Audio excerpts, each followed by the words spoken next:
เขาเลี้ยเขาเองกันก็เลยจะพูดถึงได้แล้วตรงนี้สำหรับเขาด่าเลยเขาด่าเลยแล้วเขาก็รู้ว่าอ๋อนี่จะบางที่แหละถนนน้ำประคำน้ำประคำเราโอเคกลับมารถมืออื่นเอารถเงินโอเคเนี่ยจะตื่นมาจันไปก่อน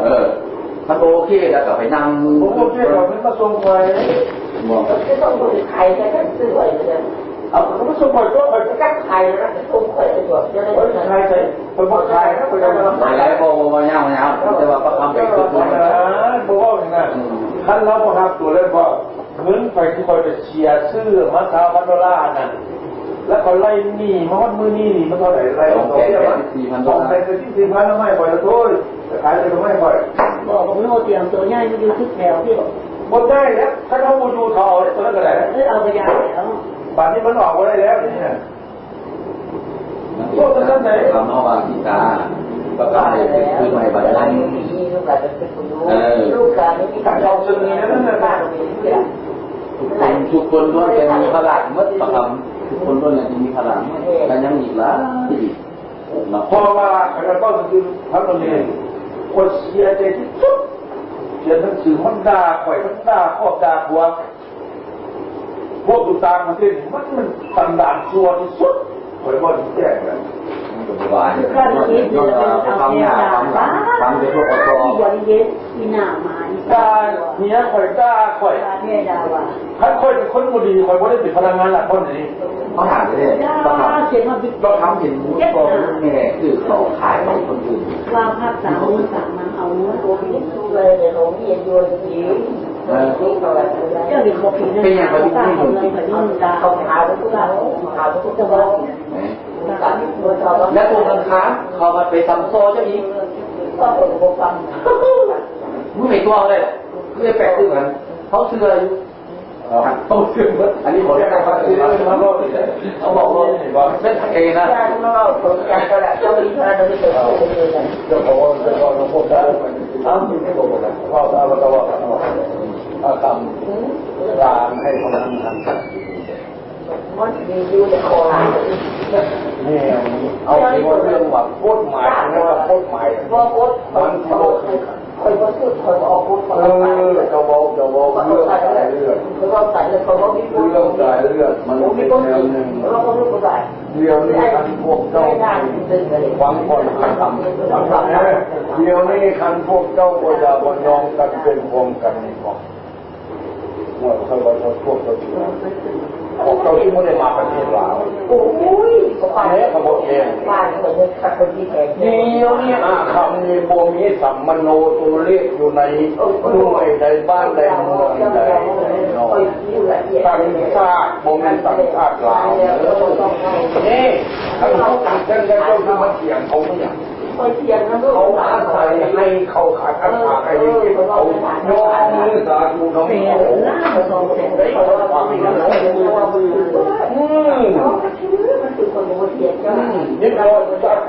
เอาน้ำเขาได้คนที่อยากรู้ว่าต้องมีสิ่งต่างเมื่อไรเขาที่ก็จะทำเราไปฟังคน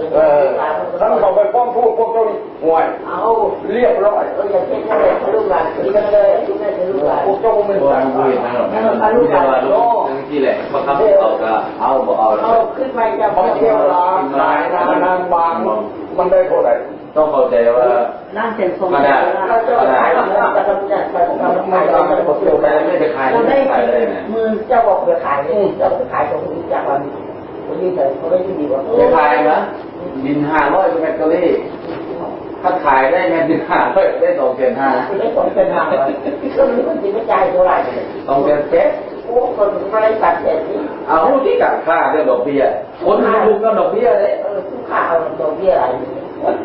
3%ป้าทำให้เขายืม10%หุ้นดึงมาว่าแต่กี้โบลุกยังแต่กี้เหลือพอว่าจะเท้าคุณน่ะนี่มาลงโอ้ยผมเข้าว่าเราทำอันไหนทุกคน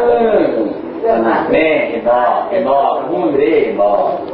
เนี่ยอันนี้เขาได้รายหลายเขาได้3%แล้วบอกเอาหา$1,000แล้วก็โอ้ยมาที่พาไปเลี้ยงเข้าอีกมื้อหน้ามาอย่างมาเขาจะเอารถไปครับโอ้ยมาเก็บไปแล้วเงี้ยดูเรื่อยมาที่เงี้ยอันนี้เขาบอกทำไม น้องนู่นน้องเลยน้องเลยคนยังไม่ได้รวมทุกวันอันนี้ยังห้องเป็นคนเด็กขายน้ำดูร้อยน้ำมาทำลูกหลานรวมตัวอันก็บดีแน่แล้วนั่นน่ะบอกชื่อเลยขายที่บ้านเหรอขายที่บ้านเหรอ$50,000ปังโอ้โหเนี่ยเราเจ้านะเอาลูกเขาจะเอาหลานเขาเอามาหลานที่บ้านไม่ป้าบอกว่าเรื่องเงินซอยก็ได้เห็นบ่ทนายบอกให้สี่จ้างทนายเบ้าเรื่องเงินกับบักหนึ่งก็เกเองอันนั้นเป็นเรื่องของพวกเจ้าก็จังว่าอันนั้นพวกเจ้าว่ากันโอ้ยทนายได้คิดแต่หาประตูนี่ฮอด3 คนมันไปพลาดเขาได้บ่ต้องการพลุงเขาได้บ่ต้องการพลุงเขาได้บ่ต้องการพลุงคนอื่นเป็นอย่างพวกเป็นอย่างอ้าวโมเป็นอย่างโมเป็นอย่างเราต้องประคำอีกแล้วเจ้าเนี่ยทำไมโอตัวเลขอยู่นี่ผมไม่รู้คนผมคิดคนบอกว่ามันร้อนนั่นน่ะบัว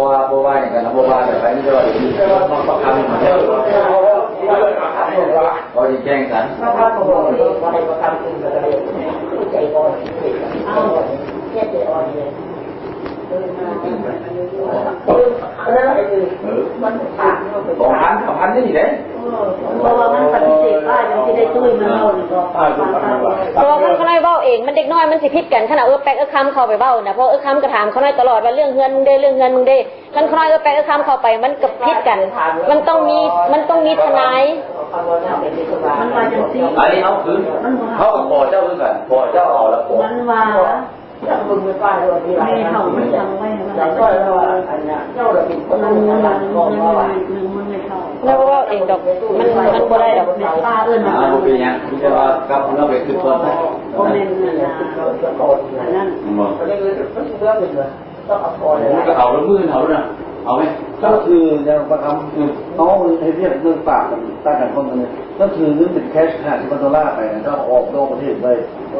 จับตัวลูกที่ออกว่าเราออกไปนี่มันจะเฉียนแล้วน่ะล้อมือเลยก็คอยสร้างในร้อย400เดือนๆกลับมือไม่ได้ออกตัวล้อเลยก็ไปตัดจากลูกหลานเลยเขาไปเลือกตั้งนะมันค่อยหาหน้านี่เราเป็นรองอธิบดีกลุ่มพ่อเงินเองใช่เมื่อก่อนนี่คอยหาเขาจับพวกนั้นลูกเล่นก่อนไปจับออกแล้วเมื่อนี่ที่จับที่ลงกระทาเขาบอกอยู่แบบเขาไปที่ตอนใช้ขึ้นสื่อมาล่าคอยมอกเลยไปว่าเนี่ยมันจะคือแกมัน50,000เดี๋ยวทุกคำ$50,000มื้อหนึ่งทุกอย่างขายยังไม่ได้เขาจะเอาลูกแกดูว่าลูกแกเขาผมเป็นแบบโอ้โหเราไปเราผีแบบเราว่าเราขายเราว่าอันนี้คอยว่า50,000กับ1,000เวลาโอ้ไปขายเมียนคนเป็นที่มาแล้วขายเป็นอยู่ที่ลาวนะบ้าเลยคือไงก็ไปพิจารณาก่อนก็ได้ทำหน้าไปลูกกันไปคือไอ้โน่ว่ามันน่ะคือไอ้เน่ว่าตามเลยอันนี้นะคือตั้งแต่มื่นออกเป็นธรรมดาที่ได้มาทุกทีได้มาฝากเรื่องตัวแล้วทุกทีเอาไอ้เจ้าตัวนี้เราค่าพี่ยุทธ์ทั้งหมดสูตรที่มันเขาทำเรื่องนี้อาชีพกันหายไปชื่อไหนเข้าไปคนที่จะทำนี่พวกถ้าเอาพอแล้วจุ๊บพวกนี้สุดเข้าเดียวต้องว่าเป็นตัวก็ได้เราได้รู้ว่าต้องนะแล้วก็เขาเลยเอาเดี๋ยวเขาเดี๋ยวเขาบอกผู้ฝากเงินแล้วเดี๋ยวเจ้าที่ไทยเราอันนี้ทุกอย่างที่ไปได้ตัวก็เขาตัวเสียเรียบเขาอ่ะโอ้ไผ่เอาไปได้รู้จักเขาอันนี้อะไรเนี่ยเสียเรียบเขาได้สนุกครับไม่ได้ใส่นอกคนนี้นอกเจ้าของมูลอันนั้นเราดูในเมืองอันนี้มูลอยู่หลังผีประสาทเจ้าผีบ้าดูนี่อันนี้มือตัวกี้ที่ป้ายขายพอดีในมูลคนเจ้าต้องขายผีประสาทบาที่ตัวเฮือนอยู่นี่เบ้าได้มูคาพวกเขาไปเสียงน้ำลายดอกเบี้ยมันโบหูวันเดินดินมันที่เอาเมื่อไหร่เขายึดตำรวจทำไมอันนี้ถือว่าเป็นบางอย่างเพราะฟังว่าเดี๋ยวว่าดีเนี่ยเจ้าว่าเงินมีแบงก์เล่$4,000หาลูกคนมาซื้อของมูลค่าเขา$0อันนี้อันที่สองจะต้องพอใจประเทศนี้ถ้ารัฐบาลจะได้ที่อย่างล่าสุดบอกเขาลงเป็นผู้การประสานได้อย่างไรจนมูลค่าไม่ถึงจะได้1 2 4 3 4 จะได้บอกได้คือมันจะให้คือมันเป็นการรัฐบาลเราต้องเข้าใจถ้าโมไม่เดินพอก็เป็นดังงานหลักนะแล้วโมไม่หูใหญ่ข้ามนะเอาเพิ่นแล้วจะจีนหาเดินอยู่ให้ได้เดินทีนี้เพราะจะแจ้งนะเราจะลงเงินอะไรผมก็ได้รัฐบาลจะเอาเมื่อไหร่ผมเกี่ยวมันก็จะแล้วผมเมื่อนี่ได้บอกเป็นอย่างที่มันนั่นแหละได้ลงได้ลงไหนที่อย่างนั้นเราเช็คมาเอาแล้วได้ยี่กี่แล้วได้200กี่300กี่กันจะได้เพราะฉะนั้นนั่นที่ว่าพวกเขาเนี่ยมวลเขาจะได้รู้หรอกแต่พอแมวนี้ชื่อพอเขามูลนิธิเขาจะมุ่งถึงคนเดียวเขาม้วนถึงที่เขาแต่ว่าในขณะที่ว่าชีที่ปุปีที่พวกป้าที่ดูเนี่ยต้องเมืองว่าการคุ้มครองรักษาไหนเนาะตัดซองไม้ผู้แบงผู้เงินพอแบงเหมือนป้าฮัทพุ่นสุดท้ายตายมาในนอกเนี่ยมันพออย่างเงี้ยมันเอาคนแก้ไว้คิดว่าอย่างเหมือนนาประหัตขายดินมุ้งแม่แล้วนาแล้วเจ๊ยังไม่ได้เอาไปแล้วไปมันไทยจะบาดเป็นตัวนะพอพ่อมันเก็บมันเอาพ่อมันเราไปกลัวมันไปพ่อมันเอาเนี่ยเอื้อนไอ้ลุงชิดไอ้ชิดมาได้เอานี่นะพาประธานมาเป็นหมอมาบนไทยเอื้อนลุงชิดมาได้ลูกเรายังบอกไปขับผ้าไปเอาดิพาไปแล้วคุณจะบอกพวกคอยไปนั่นแหละคนเรียนไปคนเรียนยาลูกเรียนแล้วได้กินได้ทุกใจนะในฐานะที่ป้ามันจะอนุสมีแล้วเลี้ยวเจ๊ตุ้ยเดินเลยลูกมันก็ว่าไม่ป้าแล้วไม่ป้าก็ไม่คือมีแค่แก้วแต่คนเลยมันมีหลายคนอยู่สิพาเขาได้เข้าสถานทูตนะเขาได้เข้าสถานทูตพวกเจ้าบอกว่ามันมีที่การเป็นรุ่งหลายอย่างเอารุ่งหลายเอาลูกน้ำมีมือเราให้รถน้ำนี่นะเอาเดี๋ยวนี้ก็ได้